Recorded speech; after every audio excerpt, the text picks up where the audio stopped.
Toto je naša planéta a približujeme sa na Havajské ostrovy. Letenky boli za $350, tak sme sa rozhodli predvianočné obdobie stráviť na Maui.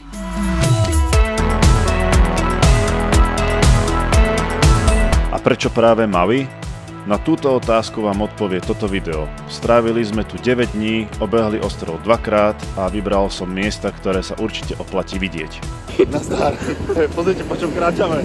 Chcel som povedať po karibskom piesku, ale je to havajský piesok. Tyrkisové more, za nami palmy a ja natretý 180-kou. No poď, kde zase natáčaš, aké vidá.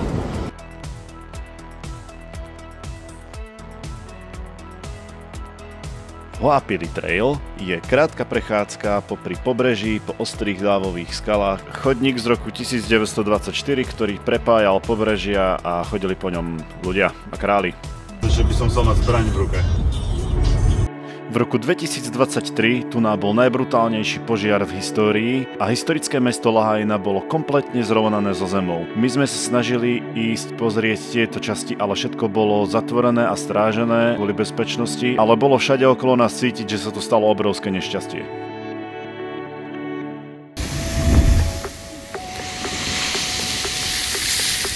Takže ďalšiu atrakciu, ktorú treba určite vidieť, je tento blowhole, to je vlastne diera, ktorá je prepojená s oceánom a vždy, keď príde vlna, tak to tam takto špliecha. Je to na severnom pobreží a my pokračujeme na také hajky, do takej džungle.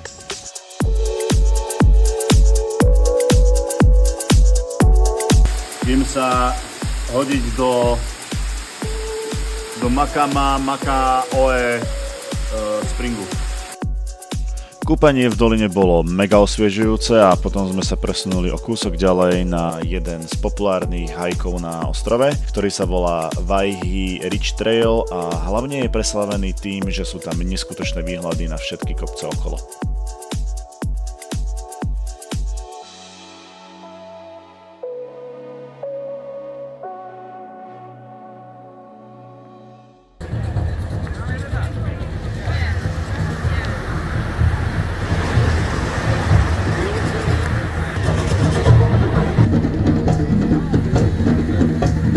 No, ďalšia coolová vec, ktorá je tu na Havaji, fruit standy a človek si proste môže vybrať ovocie, ako napríklad pozrite na toto gigantické avokádo a všetko je tu proste čerstvé a viete, že to je stadeto v takýchto vitrinkách a človek má iba semka vsunúť peniaze. Mega, nie? Zakrutá, rovina zakrutá, dažďový prales. Tak by som opísal Road to Hana. V strede dažďového pralesa, nájde sa tam strašne veľa vodopádov, oplatí sa privstať, aby sa človek vyhol turistom. Určite na polceste sa oplatí zastaviť v botanickej záhrade, kde človek môže vidieť z absolútne celého sveta rastliny od bambusov cez... ja neviem, proste nepoznám kvety. Ak ste prežili cestu, tak ste v malej dedinke Hana, kde je aj takáto krásna pláž s červeným pieskom.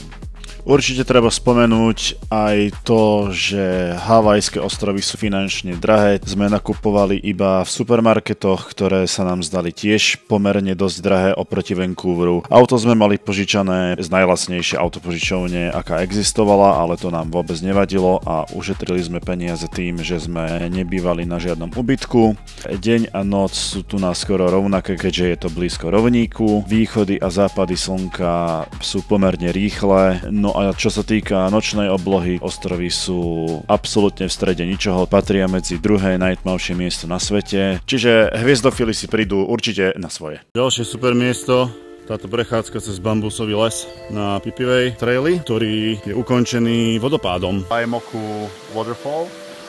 Je to brutálna stena, tá celá stena je ešte obrastená s stromami a vegetáciou, je to tu úplne totálna džungla. Banyan Tree.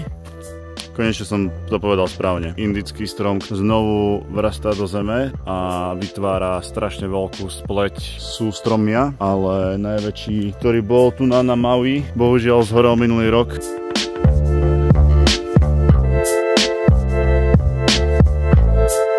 Južná strana ostrova je simulácia inej planéty, je tam brutálne sucho, ale postupne, keď pôjdete ďalej, tak sa dostanete do zeleného dažďového pralesa. Niekoľko kilometrov neskôr sa táto krajina totálne zmenila a tady je brutálna zeleň.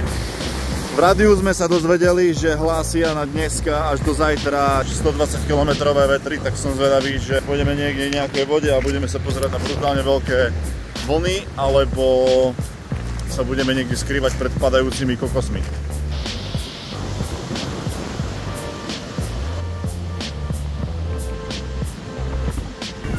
No a ďalšia totálne známa vec, čo sa týka pláži tu na Havaji, sú tieto korytnačky.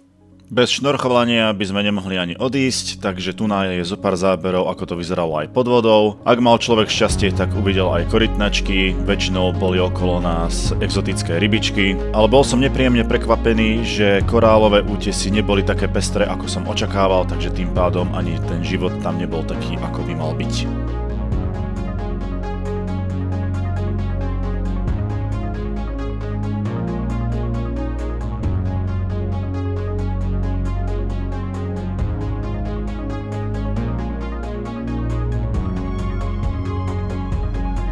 Ak chcete zmenu od pláže a horúčavy, tak stojí za to navštíviť sopečný kráter Haleakala vo výške 3000 metrov nad morom. Treba iba zaplatiť poplatok do národného parku, najpopulárnejšou turistickou atrakciou je východ slnka a túry do krátera, ktorý vyzerá ako povrch inej planéty. Dobre sa oblečte, trošku tam fúka. Zaujímavosť, ktorú som sa poctivo snažil vysvetliť v tomto videu, je, ak si odmyslíme oceán a meriame túto horu, ktorá je vo výške 3000 metrov nad morom od dna Tichomorskej platne, Haleakala je v skutočnosti vysoká 9000 metrov, vďaka čomu je o 205 metrov vyššia ako Mount Everest a tretia najvyššia hora na planéte.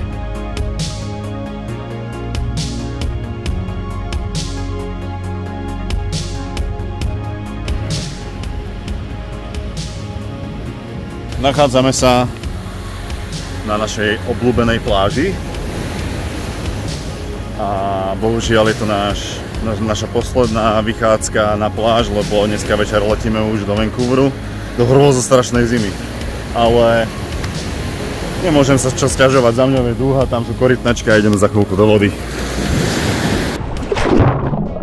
Tak, to by bolo všetko. Cestujte, žite, sme na tejto planéte iba raz. Pa, pa!